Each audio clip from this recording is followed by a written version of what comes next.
Okay, a head scratching morning. Head scratchers are just thoughts, questions related to what Calvinism or Reformed theology or tulip theology believes.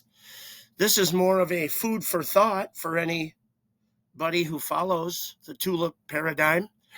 And I'm trying to do this one in love because I'll be honest and say that I, I take the position that free will is real, that God decreed it, and I could be wrong, right? I could be deceived, and that's what this one's all about. Being sincere in what we believe, it doesn't save us. Being totally in tune and loyal to what we believe and sincere about it does not save us. There's nothing meritorious in that. It's not grounds for salvation. Let's do a quick analogy. Imagine if we all believe in George Washington. He really existed. He was the first president, but irrefutable evidence comes to light, and we all find out we were deceived. What do we do then? Do we take on the new truths? Do we stick to the old truth and say, no, no, no, somebody's pulling a fast one here. George Washington really existed. Doesn't matter. The point is, we can all be deceived. We believe things from the past that may or may not be true. Me, being a free will kind of guy, falls under that claim. And with that said, what else do I got here? I keep looking here because I actually took notes on this one.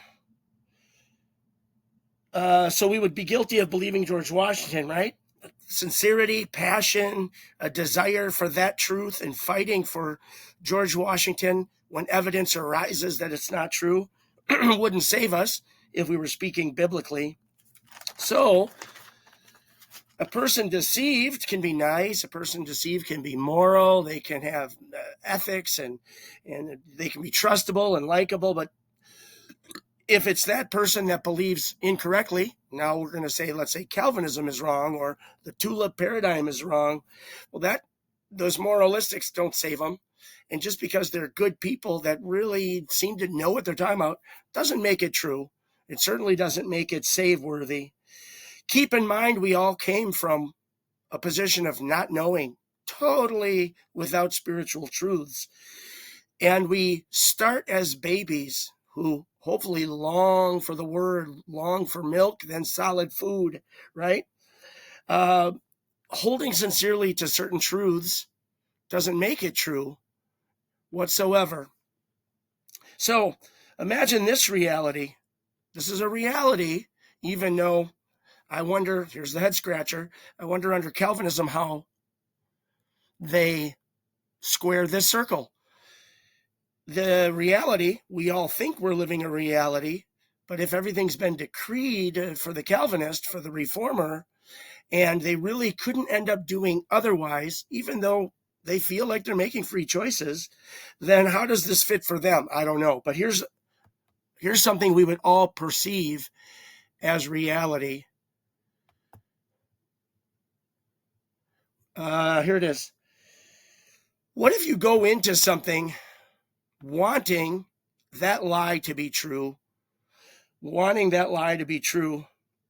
if you want that falsity, that untruth to be true, and somebody cleverly explains it to you, giving you more ammunition for the fact that it is true or it could be true, then that person's not really deceived. They're not duped, they're not hoodwinked, they're not tricked or bamboozled.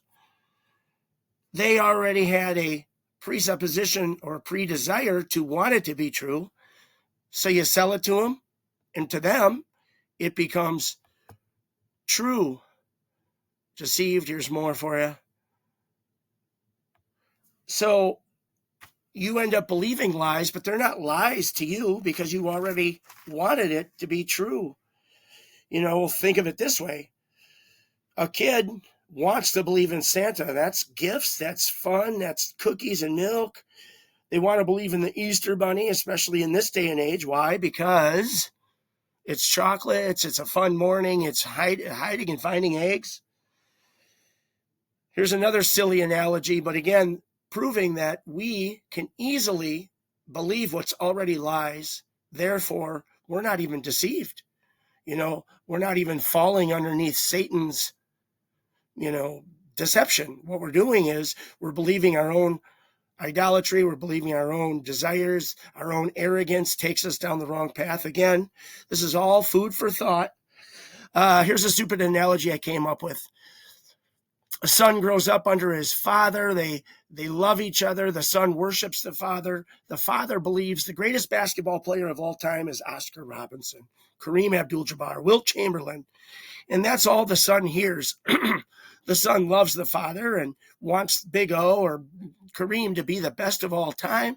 Therefore, it's easy to teach him and get him to believe that those basketball players are the best of all time. So they're not believing deceptions or dupidry. Hey, that's a word? I just made it up. They're just believing what they already want to believe. So again, I'm scrolling this so that you can see scripture that talks about being deceived and the warnings against it. So just food for thought. Sorry, again, I went 6 minutes. This is food for thought for the Calvinist, for the Reform, for the tulip followers, keeping in mind, in love, that even though I follow the position of free will and I think it makes biblical sense, it doesn't hurt the character of God, there's no hiding, there's no sweeping things under the rug, which is going to be my next video, by the way. That doesn't mean I'm right. Maybe I want it to be right. Maybe I'm living under idolatry and I won't change my mind because I'm too proud. I like saying that I'm free to make my own decision today, whether or not I get in the Bible or reject a truth or adopt a truth. Okay, head scratchers abound. Food for thought. Over and out.